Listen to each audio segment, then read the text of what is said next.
Hello students, welcome back to our YouTube channel Goransi Physics Hub. Today topic is electric dipole in uniform electric field. आज का topic हमारा electric dipole in uniform electric field है. देखिए इसमें क्या बोला गया है, when an electric dipole is placed in a uniform electric field, कि जब हम किसी यूनिफॉर्म इलेक्ट्रिक फील्ड में किसी इलेक्ट्रिक डाइपोल को क्या करते हैं, प्लेस करते हैं, तो क्या होता है, तो the equal and opposite forces on it's charges cancel out. तो उसके चार्ज पर जो लगने वाले इक्वल और अपोजिट फोर्स हैं वो क्या कर देते हैं, एक दूसरे को कैंसिल आउट कर देते हैं. But they create a rotational force known as torque, लेकिन वे एक घूमने वाला फोर्स क्रिएट करते हैं और जिसे क्या उसे क्या कहते हैं, हम टोरक्यू बोलते हैं. अब देखिए जो मैंने ये बोला है इसको हम डायग्राम के थ्रू समझते हैं. देखिए ये इलेक्ट्रिक फील्ड है, इसमें यहाँ पर पॉजिटिव चार्ज कंसीडर है और यहाँ पर नेगेटिव चार्ज कंसीडर है, और मैंने इसके अंदर एक इलेक्ट्रिक डाइपोल लिया है जो मेरा क्या है, ए और बी है. देखिए पॉइंट ए पर negative charge minus Q consider किया है और पॉइंट बी पर प्लस क्यू चार्ज कंसीडर किया है, और जो मेरी इस डाइपोल की लेंथ है ए और बी के जो बीच की डिस्टेंस है वो मैंने क्या लेट की है, 2a. अब पॉइंट ए से पॉइंट बी पर जो फोर्स लगता है उसके थ्रू जो हमारी इलेक्ट्रिक फील्ड इंटेंसिटी है वो किधर की साइड आएगी, इधर की साइड. ऐसे पॉइंट बी से पॉइंट ए पर जो हमारा फोर्स लगेगा उसके थ्रू इलेक्ट्रिक फील्ड इंटेंसिटी किधर की साइड आएगी, इधर की साइड आएगी. क्यों, देखिए यहाँ पर पॉजिटिव चार्ज और यहाँ निगेटिव चार्ज है, तो ये क्या करेंगे, एक दूसरे को अट्रैक्ट करेंगे, इसलिए इसकी डायरेक्शन किधर की साइड आएगी, इधर की साइड आएगी, और यहाँ पर फोर्स क्या आएगा, F1. अब ऐसे ही पॉइंट बी से जब पॉइंट ए पर फोर्स लगेगा तो इलेक्ट्रिक फील्ड की डायरेक्शन इधर की साइड आएगी. तो देखिए माइनस क्यू चार्ज यहाँ पर है और यहाँ पर पॉजिटिव चार्ज है, तो ये क्या करेंगे, डिफरेंट चार्जेस हैं तो different charges are attract to each other, तो ये एक दूसरे को अट्रैक्ट कर रहे हैं, तो इधर की साइड हमारी क्या आएगी, इलेक्ट्रिक फील्ड इंटेंसिटी की डायरेक्शन आएगी, और यहाँ पर फोर्स कितना आएगा, F2 आएगा. अब देखिए जो हमारा प्लस क्यू चार्ज पर फोर्स है, हमें प्लस क्यू चार्ज पर फोर्स निकालना है इस पर, तो क्या आ जाएगा, F1 is equal to Q E, और ये कहाँ से आएगा, देखिए electric field E is equal to क्या होता है, F/Q होता है. तो यहाँ से हम जब हम फोर्स की वैल्यू निकालेंगे तो क्या आ जाएगी, F is equal to Q into E, और यही हमारा क्या है, यहाँ पर अप्लाई हो जाएगा. तो ऐसे ही ऑन निगेटिव चार्ज, अब हम निगेटिव चार्ज पर फोर्स निकालेंगे तो क्या आ जाएगा, F2 is equal to Q into E. अब देखिए यहाँ पर निगेटिव चार्ज के लिए माइनस क्यों नहीं आया, माइनस इसलिए नहीं आया क्योंकि जब हम चार्ज लेते हैं तो वो हम उसके साइन नहीं लेते चार्ज के साथ. जैसे हमारे यहाँ पर पॉजिटिव चार्ज और यहाँ निगेटिव चार्ज है, तो यहाँ पर हम जो चार्ज लेंगे तो वो माइनस नहीं लेंगे. क्यों, क्योंकि यहाँ पर मैग्नीट्यूड में आएगा, जैसे यहाँ पर मैग्नीट्यूड है क्यू इंटू ई, तो यहाँ पर जो अगर माइनस क्यू लेंगे तो ये जब हमारा मोड से बाहर आएगा तो ये क्या हो जाता है, हमारा पॉजिटिव में कन्वर्ट हो जाता है, तो यहाँ पर क्यू इंटू ई आ जाता है, इसलिए यहाँ पर क्या नहीं लेंगे, माइनस साइन नहीं लेंगे. तो F2 is equal to Q into E. अब नेट फोर्स निकालेंगे, net force F is equal to F1 minus F2.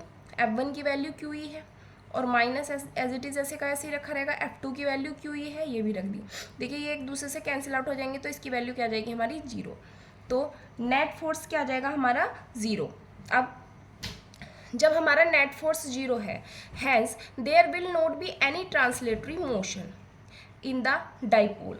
देखिए जब नेट फोर्स 0 है इसलिए डाइपोल में कोई भी ट्रांसलेटरी मोशन नहीं होगी. अब देखिए सबसे पहले ये समझते हैं ट्रांसलेटरी मोशन क्या होती है. What is translatory motion, translatory motion क्या है कि इसमें कोई ऑब्जेक्ट घूमता नहीं है, कोई भी ऑब्जेक्ट हमारा क्या नहीं करेगा, रोटेट नहीं करेगा, घूमेगा नहीं, बल्कि ये क्या करेगा, जो ऑब्जेक्ट रहेगा वो अपनी कंप्लीट पोजिशन को एक जगह से दूसरी जगह चेंज कर देता है, इसलिए इसको क्या बोलते हैं, ट्रांसलेटरी मोशन बोलते हैं.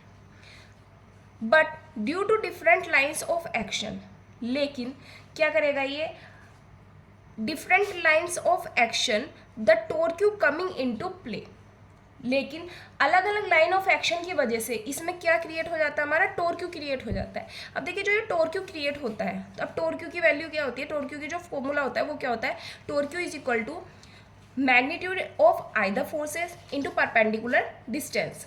मतलब कहने का क्या है कि जो हमारे फोर्स के जो वैल्यूज आई हैं Q इंटू ई, ठीक है, तो हमें क्या लेना है, फोर्स का मैग्नीट्यूड लेना है, फोर्स की जो मैग्नीट्यूड वाली वैल्यू है वो लेनी है. देखिए यहाँ प्लस क्यू चार्ज के लिए आया है, यहाँ माइनस क्यू चार्ज के लिए है, तो मोड के अंदर हम प्लस माइनस दोनों चार्जेस लेंगे और Q इंटू ई लेंगे, और ये मोड के अंदर लेनी है हमें, और परपेंडिकुलर डिस्टेंस बी सी आई है। देखिए ये कहाँ से आई है, बी सी। देखिए बी है हमारा, कुछ पॉइंट बी था यहाँ पर, तो देखिए हमने क्या किया है, ये लाइन अब ऐसे करके मैंने सीधी ड्रॉ कर दी है यहाँ। अब मैंने जो ये लाइन सीधी यहाँ ड्रॉ कर दी है, और ये वाली जो लाइन है ए, पॉइंट ए से मैंने क्या बढ़ा दिया, यहाँ ये लाइन बढ़ा दी।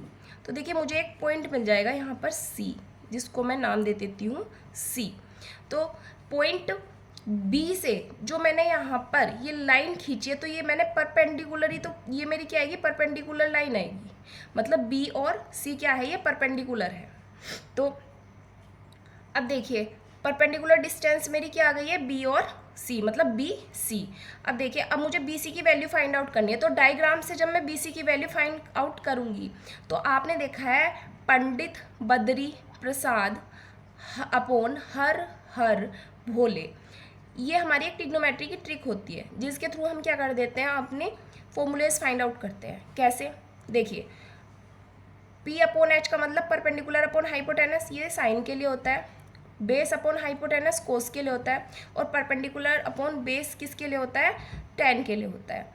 तो हमें क्या करना है, यहाँ पर परपेंडिकुलर डिस्टेंस फाइंड आउट करनी है, मतलब बी सी फाइंड आउट करनी है। अब बी सी क्या है, मेरा परपेंडिकुलर है, हाइपोटेनस हमें दे रखी है, पता है हमें 2a है, तो हमारे पास हाइपोटेनस और परपेंडिकुलर दो चीज़ आई हैं। तो देखिए परपेंडिकुलर और हाइपोटेनस किस में आता है, साइन में आता है, तो sine theta is equal to क्या हो जाता है, परपेंडिकुलर अपॉन हाइपोटेनस। तो हम क्या कर देंगे, डायग्राम से sine theta is equal to perpendicular upon hypotenuse रखेंगे, तो परपेंडिकुलर कितना है हमारा, बी सी, अपॉन हाइपोटेनस हमारी कितनी है, ए बी, तो हमने यहाँ पर ए बी रख दी। अब देखिए बी सी तो एज इट इज ऐसे का ऐसे, क्योंकि हमें इसकी वैल्यू फाइंड आउट करनी है, और ए बी क्या है हमारा, हाइपोटेनस हमें दे रखा है 2a, तो हमने ए बी की जगह 2a रख दिया। अब बी सी की वैल्यू क्या आ जाएगी हमारी, देखिए साइन थीटा और 2a, हम दोनों की इसकी मल्टीपल कर देंगे, तो बी सी की वैल्यू क्या आ जाएगी, 2a इंटू साइन थीटा। अब जो ये वैल्यू है बी सी की, हमें क्या करना है, इक्वेशन नंबर 1 में पुटअप करना है। तो देखिए put the value of B C in equation 1। अब हमने इक्वेशन नंबर 1 में पुटअप कर दिया, तो देखिए क्या है, यहाँ पर मोड है, तो मोड में जितने भी साइन है, पॉजिटिव या निगेटिव जो भी साइन होंगे, वो सारे किस में कन्वर्ट हो जाते हैं, पॉजिटिव में कन्वर्ट हो जाते हैं। देखिए जब ये वैल्यू हमारी बाहर निकल के आएगी, तो ये कैसी आएगी, पॉजिटिव आएगी, ठीक है। तो मोड हटा दिया, तो हमारी क्या आ जाएगी, torque is equal to Q into E into, अब देखिए बी सी है, तो बी सी की वैल्यू क्या है, 2a साइन थीटा, तो हमने यहाँ पर क्या रख दिया, 2a साइन थीटा। अब देखिए इसमें भी q इंटू 2a क्या है हमारा, इलेक्ट्रिक डाइपोल मोमेंट p बन रहा है, तो p is equal to Q into 2a होता है, तो q इंटू 2a की जगह मैंने क्या रख दिया, p, e as it is रख दिया है, और साइन थीटा भी मैंने एज इट इज रख दिया है। तो टोर क्यू की वैल्यू हमारी क्या आ जाएगी, torque is equal to p into E sine theta. तो जो इलेक्ट्रिक डाइपोल को अगर हम किसी यूनिफॉर्म इलेक्ट्रिक फील्ड में प्लेस करते हैं, तो हमारा क्या जनरेट होता है, टोर क्यू जनरेट होता है, और जिसकी वैल्यू क्या है, torque is equal to p E sine theta, और ये वाला एंगल हमारा क्या आ जाता है, थीटा। Thank you.